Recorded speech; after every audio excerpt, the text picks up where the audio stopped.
I'm Shannon Gregory of Microcell Sciences.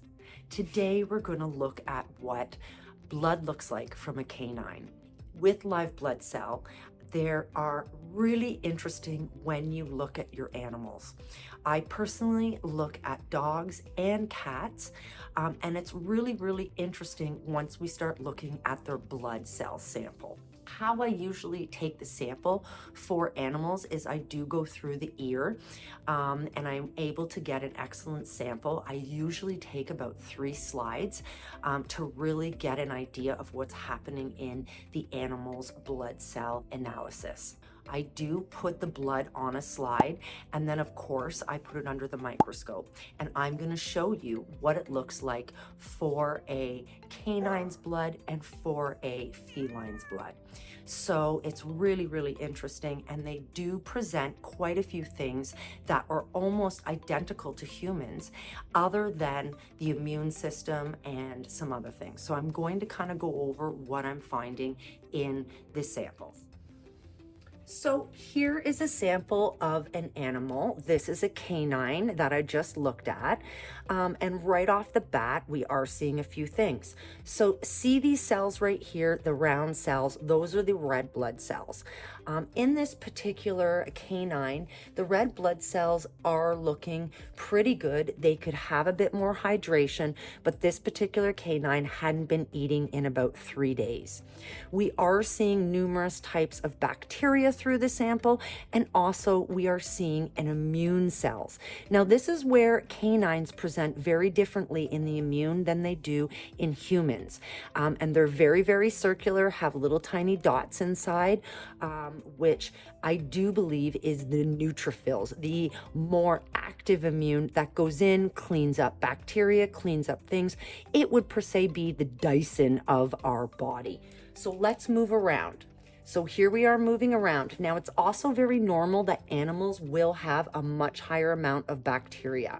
Now also in this animal's case, there was a tick bite that has been present, and we did find things that do relate to tick bites. Now these bright crystals, you may wonder what they are. This is actually air bubbles on our sample. When we put the cover slip on top, it's very difficult to not have air on the sample. Over here, this kind of blob here, that's a little bit of fats not digesting. And again, this animal was on a raw food diet.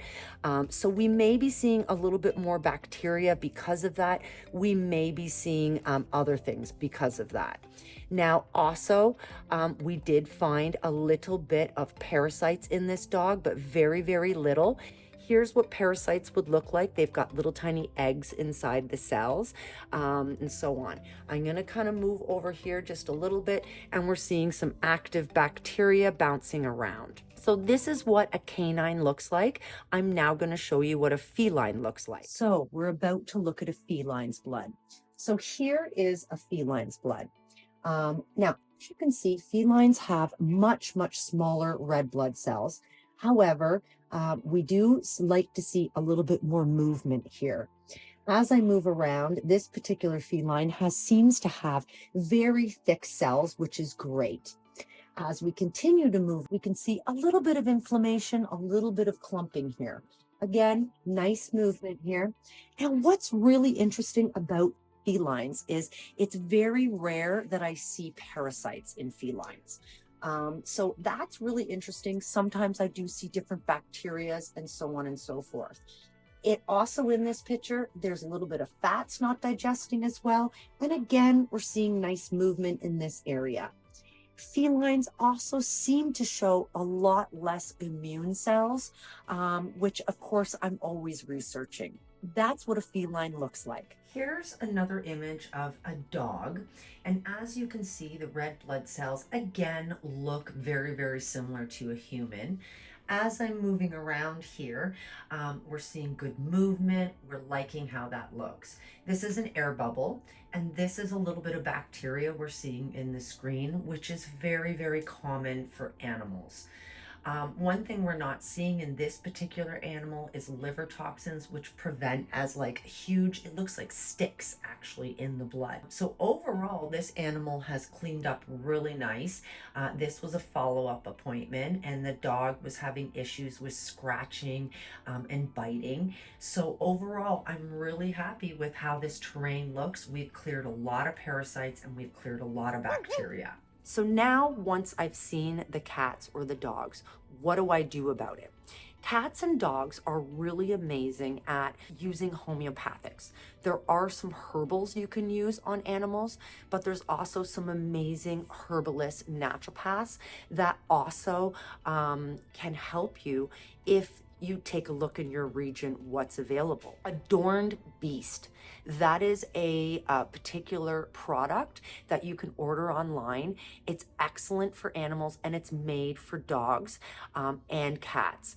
They come in many, many different things. It's probiotics, gut health, a whole bunch of different things. And I can certainly link them below if you're interested. The other thing that's very, very effective, I do find, like I said, homeopathics. You would have to be very careful with using them. And that's where you may want to see if there's any homeopathic animal vets in your area, as they are out there.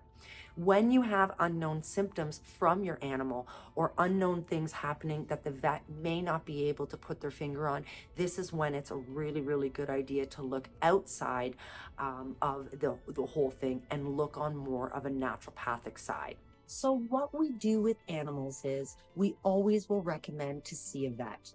We are not diagnostic, and the patients are taking their animal's own sample. All of the things that we do see, it enables vets to be guided in the right direction.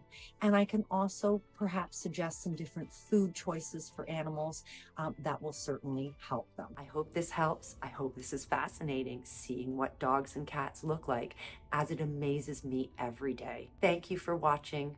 I'd love your comments. Certainly subscribe, and we'll talk to you next time.